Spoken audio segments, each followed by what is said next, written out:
So welcome back everyone in the third video of our programming series of Python. In this video I am going to tell you about data processing in Python. So first of all, what is data processing? Data processing is all about how data is stored and manipulated in the system.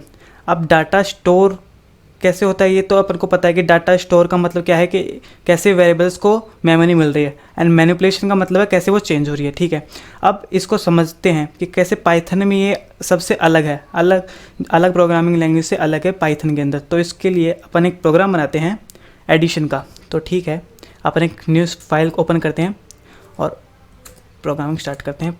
a=5 करता हूँ मैं, b=6 करता हूँ। अब एक Python जो है वो डायनेमिकली टाइप लैंग्वेज है। मतलब क्या है डायनेमिकली टाइप लैंग्वेज का, आप सी के रेफरेंस में समझिए, आप सी प्रोग्रामिंग लैंग्वेज में और पाइथन में डिफरेंस समझिए।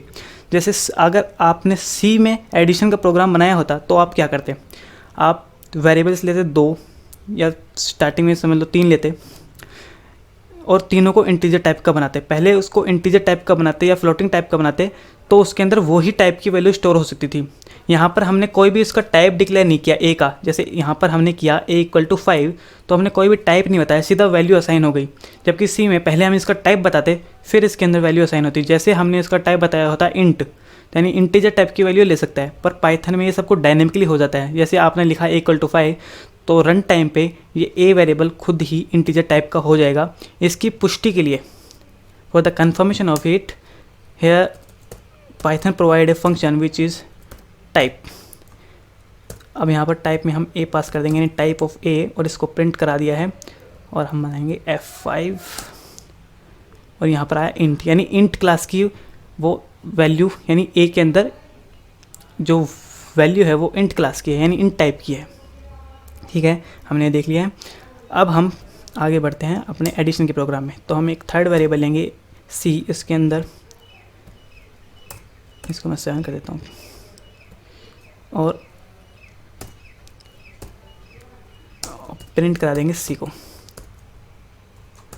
ठीक है, F5 और यहाँ पर 12 आ गया है, यानी a+b की वैल्यू 12 आ गई है। पर इसके बैकग्राउंड में कैसे मेमोरी असाइन हुई है उसको हमें देखना है। तो उसके लिए मैं एक डायग्राम बताता हूँ आपको। ये तो पहले मैं बताता हूँ कि C++ में ये कैसे होता। तो C++ में या सी में आप जैसे ही लिखते a=5 तो एक मेमोरी लोकेशन बनती जिसका नेम होता a और उसके अंदर वैल्यू चली जाती 5। ऐसे ही b=7 मतलब b एक मेमोरी लोकेशन असाइन होती और उसके अंदर चली जाती वैल्यू 7। और a+b जैसे ही c क्रिएट होता, मेमोरी में एक स्पेस क्रिएट होता जिसका नाम होता c और उसके अंदर वैल्यू चली जाती 12। ये होता C++ के अंदर या फिर अदर प्रोग्रामिंग लैंग्वेज भी। पर पाइथन के अंदर कैसे होता है, पाइथन के अंदर जैसे ही आपने लिखा a=5 वैसे ही एक ऑब्जेक्ट क्रिएट होता। अब ऑब्जेक्ट क्या होता है, ऑब्जेक्ट को आप अभी ऐसा समझिए कि एक फिजिकल एंटिटी है जो कि प्रेजेंट है। तो एक ऑब्जेक्ट क्रिएट होता जिसके अंदर वैल्यू जाती 5 और एक रेफरेंस वेरिएबल ए बनता जो इस मेमोरी ऑब्जेक्ट को, ये ऑब्जेक्ट को रेफर करता है। मतलब रेफरेंस वेरिएबल का काम करता है ए यहाँ पर। अब रेफरेंस वेरिएबल क्या होता है, रेफरेंस वेरिएबल होता है एक पैट नेम किसी दूसरे ऑब्जेक्ट का, यानी अगर आप ए में चेंज करेंगे तो वो रिफ्लेक्ट करेंगे 5 के अंदर, यानी उस ऑब्जेक्ट के अंदर रिफ्लेक्ट करेंगे। ठीक है, ऐसे ही b=7 लिखने पे ये सेम एज अबव एक ऑब्जेक्ट क्रिएट हुआ जिसके अंदर वैल्यू गई 7 और इसको एक b नाम का रेफरेंस वेरिएबल रेफ़र कर रहा है। यहाँ पर b के पास रेफरेंस आईडी होगी इस ऑब्जेक्ट की। ठीक है, ऐसे ही c बना होगा। अब अपन देखते हैं एक और प्रोग्राम जिसके आप समझेंगे थोड़ा सा और। जैसे मैंने किया a=5 और b=5, इसको मैं सेव कराता हूँ, रन कराता हूँ। तो अभी इसका कोई आउटपुट नहीं आएगा क्योंकि मैंने कुछ प्रिंट नहीं कराया है, पर मेमोरी बनी होगी, मेमोरी असाइन हुई होगी ए और बी नाम की। तो वो कैसे असाइन होगी उसके बारे में हम देखते हैं। तो अदर के रेफरेंस में मैं बताऊँ C++ के रेफरेंस में, तो जैसे मैंने लिखा होता a=5 एक लोकेशन बनी होती मेमोरी की जिसके अंदर 5 गया होता, उसका नाम होता है a। ऐसे ही सेम बी नेम की एक मेमोरी लोकेशन बनी होती जिसके अंदर वैल्यू गई होती 5।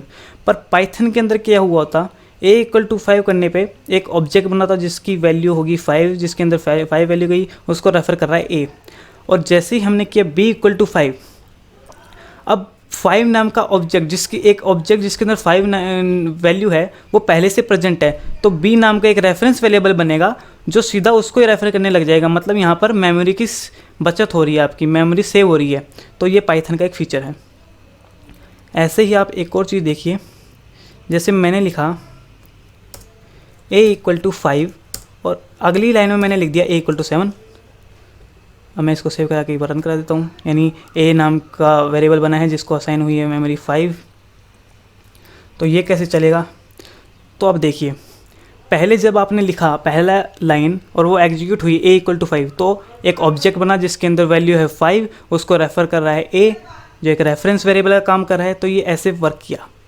पर जैसे ही सेकंड लाइन एनकाउंटर हुई, सेकंड लाइन एग्जीक्यूट हुई और उसमें लिखा है आपने a इक्वल टू 7, तो उसका क्या मतलब हो गया?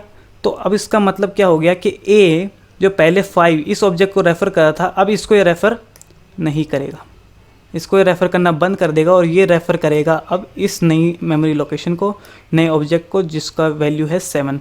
तो ये ऐसे काम करता है। तो आप समझ गए होंगे कि पाइथन में मेमोरी मैनेजमेंट कैसे हो रहा है।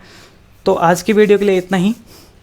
आने वाले वीडियो के लिए तैयार रहिएगा और इस वीडियो को लाइक कीजिए, सब्सक्राइब कीजिए चैनल को। Thank you.